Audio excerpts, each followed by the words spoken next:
Uh-oh, you haven't replaced the toner cartridge in a while, and then you get this message when you're printing. Replace toner cartridge now. It just stops, right?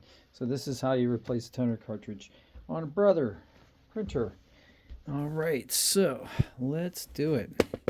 So basically, you're gonna have to have like a replacement cartridge, right? So this one takes the TN760. All right, so get that ready. I assume you're gonna be able to take it out of the bag.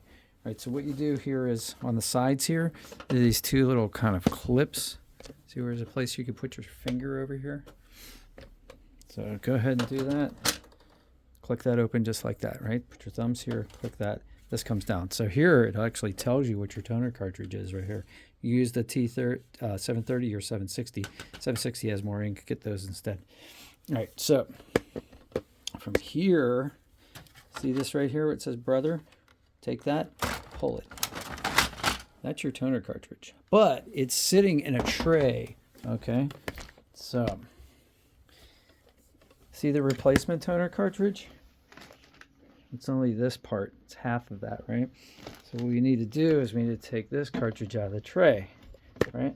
So how do we do that? Well, see this little green button here? Press that. Pops right out. So now this toner cartridge is done. We're going to take that and dispose of it properly. You're going to get the new one. Well, it kind of looks the same, but there's this big orange thing on there. Why? That's the cover to prevent the ink from coming out. See, there's a little receptacle there to catch any like ink that's going to come out. All right, so now what you do is pop this thing in the tray. So see this little like arrow there? Put the head of the cartridge up against the arrow, press down, right? So let's do that one more time. So kind of like lean it in like this, right? Press down. There you go. All right. See this? I don't know. I do that. Somebody will probably tell me that's not necessary, but you know, whatever. I seem to like it works for me.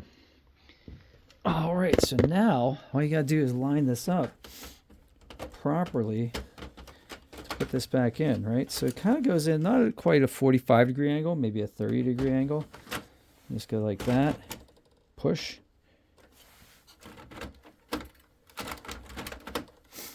That's it. It's seated. Can't pull it out real easily, right? It's kind of seated like that. Pop this back like that, and then it should say receiving data, and it should start printing again. So let's see if that happens. If you guys like this video, please like it and share it, and subscribe to the channel because that keeps me going.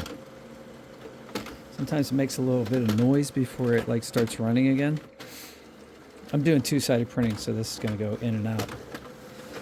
Yeah, I appreciate all you guys watching it. This has been like one of the videos that keeps my channel going, so I appreciate your subscriptions. We're almost at 16,000 subscribers now. So let's see. Yep. And I'm printing stuff for my D&D class. If you guys don't know the rest of my channel, you should watch that. I teach kids how to play Dungeons and Dragons. Thanks for supporting me. I'll see you all in the next one. Stay cool out there.